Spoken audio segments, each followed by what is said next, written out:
أعظم معركة بحرية خاضتها الدولة العثمانية منذ تأسيسها، المعركة اللي فرضت سيطرة الدولة العثمانية على البحر المتوسط، واللي قدرت فيها البحرية العثمانية تحت قيادة خير الدين بربروس إنها تهزم تحالف صليبي مكون من أغلب دول أوروبا، وتحول البحر المتوسط لبحيرة عثمانية. في الفيديو ده هنتكلم عن أحد أعظم القادة البحريين في التاريخ، وهو خير الدين بربروس وأخوه عروج بربروس، وعن السلطان سليمان القانوني ومعركة بروزة ومحاولات الدولة العثمانية لإنقاذ الأندلس. ما تنساش تشترك في القناة وتفعل الجرس عشان كل جديد يوصلك.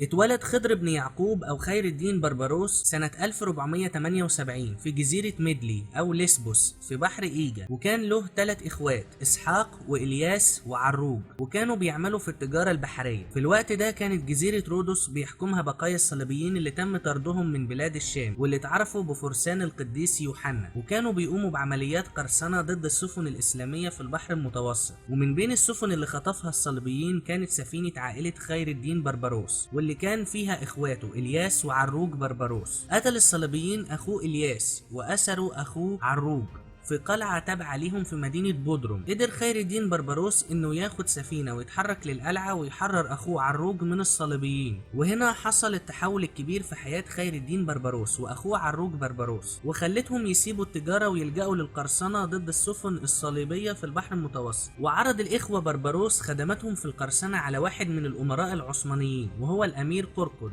ابن السلطان بايزيد الثاني واخو السلطان سليم الاول، واللي كان بيدعمهم واداهم سفن لمهاجمة الصليبيين في رودوس، وكانوا مقربين منه. لكن مع تولي السلطان سليم الاول الحكم وقتله لاخوه قرقد، خاف الاخوان بربروس من السلطان سليم الاول، وقرر خير الدين بربروس وعروج ان هم ياخدوا السفن اللي معاهم ويتحركوا في اتجاه تونس بعيد عن شرق البحر المتوسط. وهناك قدر الاخوين بربروس ان هم يحرروا جزيرة جربة من الصليبيين، وعرضوا خدماتهم على سلطان الدولة الحفصية في تونس وليبيا ابو عبد الله محمد المتوكل، واللي اداهم بعض السفن وسمح ليهم باستخدام ميناء حلق الواد في تونس، وانضم ليهم اخوهم اسحاق. ومن سنة 1512 يبدأ الإخوة خير الدين وعروج بربروس في الوقت ده ما يسمى عصر الجهاد البحري في المغرب الإسلامي. قبل حوالي 20 سنة من التاريخ ده كانت مدينة غرناطة سقطت في أيدي الأسبان، وكان الأسبان بيقوموا بمظالم كبيرة في حق المسلمين.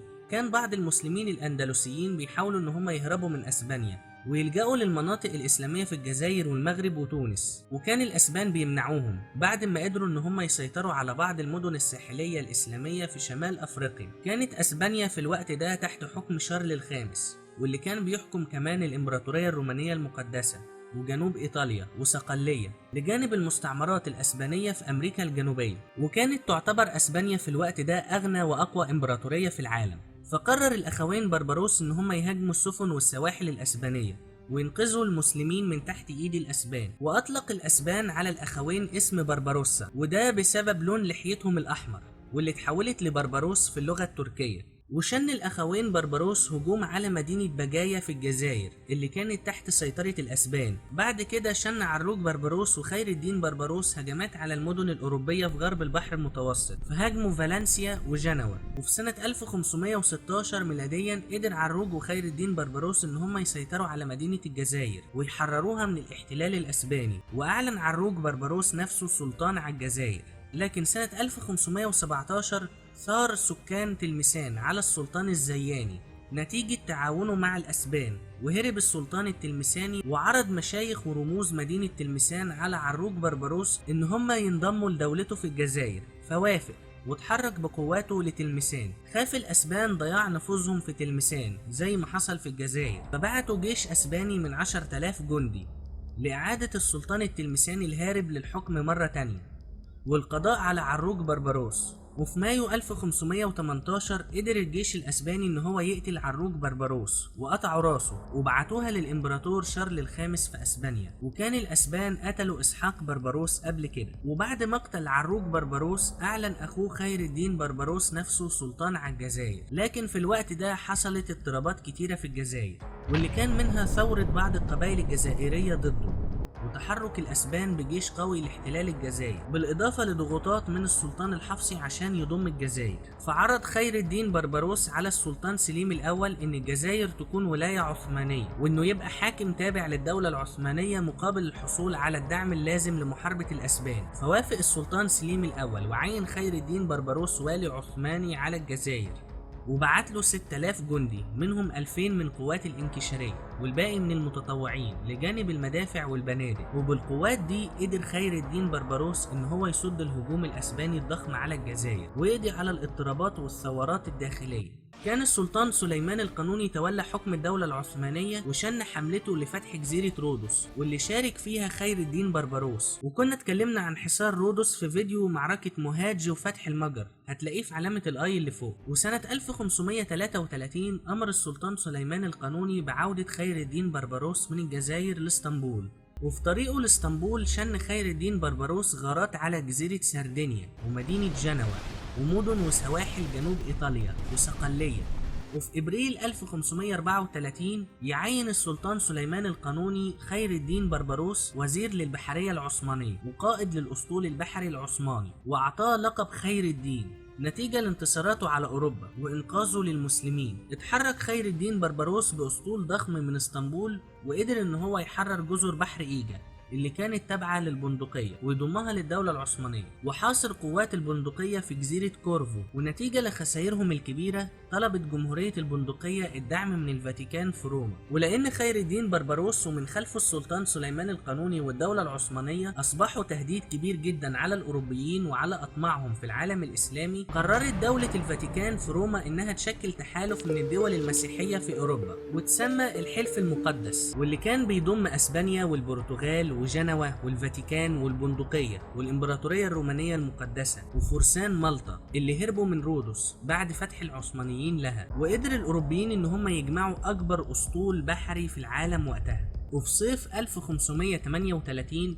بدأ أسطول الحلف المقدس في التحرك في اتجاه جزيرة كورفو للتجمع هناك. كان أسطول البندقية والفاتيكان أول الأساطيل الأوروبية اللي وصلت للمنطقة، وحاولوا إن هم يسيطروا على الحصن العثماني في مدينة بروزة لتأمين المنطقة الساحلية لأسطولهم، لكنهم فشلوا. وفي 22 سبتمبر 1538 وصل القبطان أندريا دوريا ومعاه أسطول أسبانيا وجنوة ومالطا والبرتغال. وكان أندريا دوريا ده من أهم أمراء البحر الأوروبيين، وكانت القيادة العليا لأسطول الحلف المقدس موكلة ليه. كان أندريا دوريا اشتبك قبل كده في معارك مع خير الدين بربروس لكنه اتهزم فيها. في الوقت ده كان الأسطول العثماني في بحر إيجا تحت قيادة خير الدين بربروس، واللي اتحرك بيهم في اتجاه بروزة ودخل خليج أكتيوم. كان الأسطول الصليبي تحت قيادة أندريا دوريا متكون من 300 سفينة، وهم 112 سفينة من سفن القادس وهي سفن متوسطة الحجم، و50 سفينة من سفن الجاليون وهي سفن شراعية ضخمة،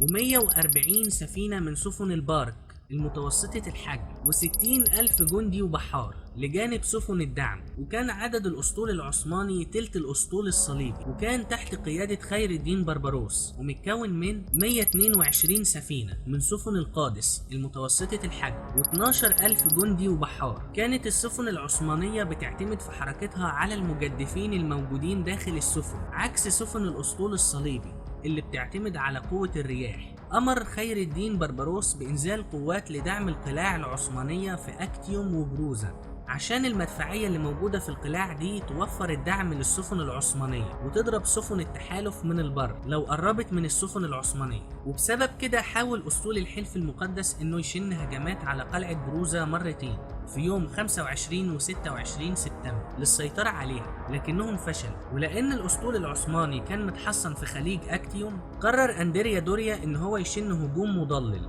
عن طريق جزيرة ليفيكادا عشان يخلي الأسطول العثماني يخرج من خليج أكتيوم ويواجهه في منطقة مفتوحة. في فجر يوم 28 سبتمبر استغل الأسطول العثماني تحرك الأسطول الصليبي في اتجاه الجنوب وتحرك من خليج أكتيوم لمهاجمة الأسطول الصليبي من الخلف. اشتبك الأسطول العثماني مع مؤخرة الأسطول الصليبي اللي كانت متكونة من سفن البندقية ومالطا وصقلية، واللي بلغت مقدمة الأسطول الصليبي بده، والنتيجة لقلة الرياح كانت سفن البندقية غير قادرة على التحرك لأنها كانت بتعتمد على الرياح بشكل كلي، وقدرت السفن العثمانية إنها تدمر عدد كبير من سفن البندقية. في الوقت ده تباطأ أندريا دوريا عن التحرك لدعم سفن البندقية، وبدل ما يدعمهم ضد السفن العثمانية تحرك في اتجاه الغرب على أمل إنه يخلي السفن العثمانية تشتبك معاه في معركة مفتوحة بعيدة عن الساحل. لكن خير الدين بربروس ما خدعتوش المحاولة دي، واستمر في تتبع سفن مالطا وصقلية بعد ما سفن البندقية اللي باقية هربت في اتجاه جزيرة كورفو. وفي اليوم الثاني قرر أندريا دوريا الانسحاب بباقي الأسطول الصليبي من المعركة لجزيرة كورفو. لكن على الرغم من كده فجميع المصادر بتقول ان المعركة انتهت بانتصار الاسطول العثماني تحت قيادة خير الدين بربروس. استمرت معركة بروزة 5 ساعات خسر فيها الأوروبيين 3000 أسير، و10 سفن غرقها خير الدين بربروس، و3 سفن دمرها، و36 سفينة تم أسرها وضمها للأسطول العثماني. وخسر الأسطول العثماني 400 شهيد و800 جريح، ولم يخسروا سفينة واحدة. ونتيجة لصبر وشجاعة البحارة العثمانيين وخير الدين بربروس واستغلاله للفرصة المناسبة في الهجوم على الصليبيين تم تحقيق النصر العظيم ده. وفي أكتوبر 1540 تم التوقيع على معاهدة سلام بين البندقية والدولة العثمانية، تنازلت فيها البندقية عن الجزر في بحر إيجا ودفعت جزية للدولة العثمانية قيمتها 300,000 قطعة ذهبية. الانتصار العثماني في معركة بروزة سنة 1538 نشر الرعب والخوف في أوروبا، وفرض سيطرة الدولة العثمانية على البحر المتوسط لمدة 40 سنة تانية لحد معركة ليبانتو سنة 1571.